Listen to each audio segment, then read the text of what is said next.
గణపురం మండల కేంద్రంలోని స్థానిక తెలంగాణ ఆదర్శ పాఠశాల బాలికల వసతి గృహాన్ని అదేవిధంగా బీసీ బాలికల వసతి గృహాన్ని ఎమ్మెల్యే గండ్ర సత్యనారాయణరావు ఆకస్మిక తనిఖీ చేశారు. ముందుగా తెలంగాణ ఆదర్శ పాఠశాల బాలికల వసతి గృహాన్ని తనిఖీ చేసిన ఎమ్మెల్యే వసతి గృహంలో ఉన్నటువంటి సమస్యలను కేర్ టేకర్ ఇన్ఛార్జ్ వార్డెన్ లావణ్యను అదేవిధంగా బాలికల్ని అడిగి తెలుసుకున్నారు. బాలికలకు మెను ప్రకారమే భోజనం పెడుతున్నారా లేదా అనే విషయాన్ని కూడా బాలికల్ని అడిగి తెలుసుకున్నారు ఎమ్మెల్యే.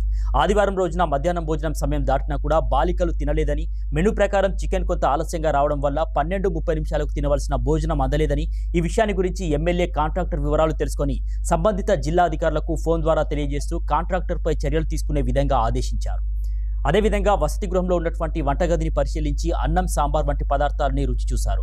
కొరత ప్రకారం చికెన్ బాలికలకు అందుతుందా అనే విషయాన్ని గురించి అడిగి తెలుసుకుని చికెన్ను తూకం వేయించారు. అదేవిధంగా వసతి గృహం చుట్టూ గడ్డి పెరగడంతో పాటు పిచ్చి మొక్కల తొలగింపు కొరకు నీటి నిల్వ లేకుండా మొరమ్మట్ని పోసి నీరు నిల్వ ఉండకుండా చూడాలని ఆదేశించారు. విద్యార్థులకు మినరల్ వాటర్ ప్లాంట్ కూడా అందిస్తామని ఎమ్మెల్యే హామీ ఇచ్చారు. ఇక వర్షాకాలం వసతి గృహం చుట్టూ పరిశుభ్రమైనటువంటి వాతావరణం ఉండే విధంగా అధికారులు పనిచేయాలని సూచించారు. అదేవిధంగా బీసీ బాలికల వసతి గృహానికి వెళ్లి అక్కడి బాలికలతో సమస్యలపై అడిగి తెలుసుకున్నారు. బాలికల వసతి గృహంలో భోజన వివరాలని అడిగి తెలుసుకున్నారు. ఎమ్మెల్యే బాలికలతో కలిసి మధ్యాహ్న భోజనాన్ని తిన్నారు.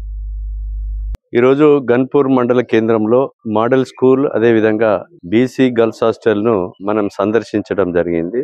మోడల్ స్కూల్లో గ్రౌండ్ లెవెలింగ్, 3 ఫేజ్ కరెంటు, ఒక వాటర్ ప్లాంట్ కావాలని కోరడం జరిగింది. బీసీ హాస్టల్లో మెష్ డోర్స్, కాంపౌండ్ వాల్, ఈ యొక్క బిల్డింగ్ కు పెయింటింగ్ కావాలని 70-80 మందితో ఉన్నటువంటి విద్యార్థులు ఇప్పుడు కేవలం 30 మందికే వచ్చారు. 32 ఈ 32 మందికి 3 కుక్కులు గతంలో ఉండే, ఇప్పుడు ఒకే కుక్కుతో వంట చేయడం జరుగుతుంది. అదనంగా ఇంకో కుక్కును కూడా రేపటి నుంచే ఏర్పాటు చేయాలని కలెక్టర్ గారికి చెప్పి రేపటి నుండే ఏర్పాటు చేస్తాం. కాంపౌండ్ వాల్ అదేవిధంగా మెష్ డోర్స్ కూడా ఏర్పాటు చేయడం జరుగుతుంది.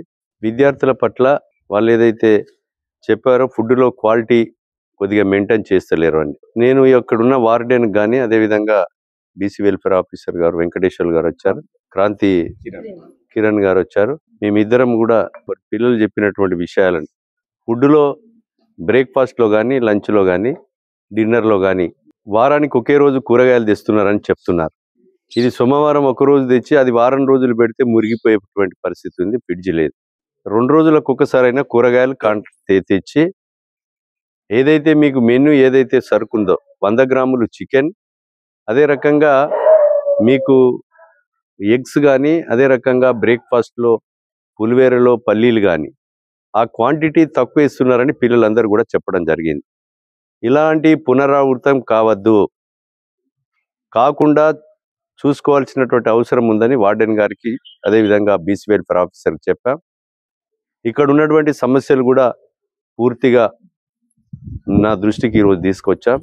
ఏదైతే ఎడ్యుకేషన్ ఇంజనీరింగ్ వాళ్ళకి సంబంధించినటువంటి వాళ్ళకి ఎస్టిమేట్ చేయించేసి తక్షణమే ఈ యొక్క పనులు కూడా ప్రారంభిస్తాం.